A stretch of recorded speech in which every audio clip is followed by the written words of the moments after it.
میں خود کاہن اور مسیح کی اذیتوں کا گواہ ہوں۔ آج کی پہلی تلاوت مقدس پطرس رسول کا پہلا خط 5واں باب پہلی سے چوتھی آیات مقدسہ تک۔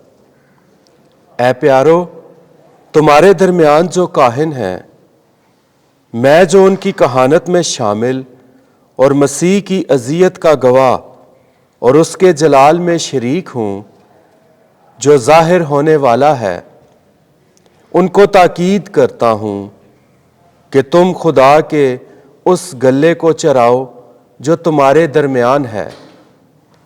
ناچاری سے اس کی نگہبانی نہ کرو، بلکہ خدا کی مرضی کے مطابق اختیار سے اور ناروا نفع کے لیے نہیں، بلکہ دلی شوق سے، میراثوں پر حکومت جتانے والوں کی طرح نہیں، بلکہ گلے کے نمونوں کے طور پر۔ اور جب پاسبان اعظم ظاہر ہوگا تو تم جلال کا نا کملانے والا صحرا پاؤ گے۔ پاک کلام کے پڑھے اور سنے جانے پر خدا کی برکت ہو۔ زبور 23۔ جماعتی جواب۔ خداوند میرا چھپان ہے، مجھے کوئی کمی نہیں۔ خداوند میرا چھپان ہے، مجھے کوئی کمی نہیں۔ وہ مجھے ہری ہری چراگاہوں میں بٹھاتا ہے، وہ مجھے راحت کی ندیوں کے پاس لے چلتا ہے، وہ میری جان کو بحال کرتا ہے۔ جماعتی جواب۔ خداوند میرا چھپان ہے، مجھے کوئی کمی نہیں۔ وہ مجھے اپنے نام کی خاطر سیدھی راہوں پر لے چلتا ہے۔ اگرچہ میں تریکی کی وادی میں سے گزروں، میں کسی آفت سے نہ ڈروں گا، کیونکہ تو میرے ساتھ ہے۔ تیرا عصا اور تیری لاٹھی یہ میری تسلی کا باعث ہے۔ جماعتی جواب۔ خداوند میرا چھپان ہے، مجھے کوئی کمی نہیں۔ تو میرے مخالفوں کے روبرو میرے آگے دسترخوان بچھاتا ہے، تو میرے سر پر تیل ملتا ہے، میرا جام لبریز ہوتا ہے۔ جماعتی جواب۔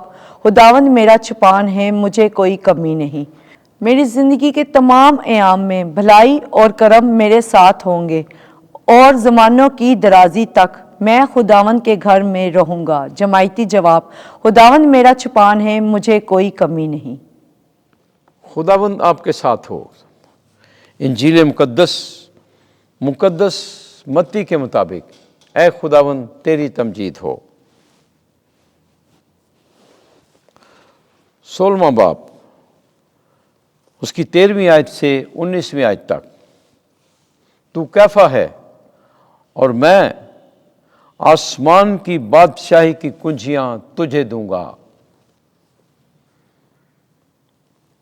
ایک دن یسوع کیسریا فلپی کے علاقے میں آیا تو اس نے اپنے شاگردوں سے یہ پوچھا کہ لوگ ابن انسان کو کیا کہتے ہیں؟ انہوں نے کہا کہ بعض یوحنا اصطباغی کہتے ہیں، بعض الیاس، بعض ارمیا یا انبیاء میں سے کوئی۔ اس نے ان سے کہا، مگر تم مجھے کیا کہتے ہو؟ شمعون پطرس نے جواب میں کہا کہ تو المسیح ہے، زندہ خدا کا بیٹا۔ تو یسوع نے جواب میں اس سے کہا، مبارک ہے تو شمعون بر یونا، کیونکہ یہ بات جسم اور خون نے نہیں بلکہ میرے باپ نے جو آسمان پر ہے تجھ پر ظاہر کی ہے۔ اور میں تجھ سے کہتا ہوں کہ تو کیفا ہے، اور میں اس کیفا پر اپنی کلیسیا بناؤں گا، اور عالم اسفل کے دروازے اس پر غالب نہ آئیں گے۔ اور میں آسمان کی بادشاہی کی کنجیاں تجھے دوں گا، اور جو کچھ تو زمین پر باندھے گا وہ آسمان پر بندھا رہے گا، اور جو کچھ تو زمین پر کھولے گا وہ آسمان پر کھلا رہے گا۔ انجیل مقدس کے وسیلے سے ہمارے گناہ معاف کیے جائیں۔ اے مسیح تیری ستائش ہو۔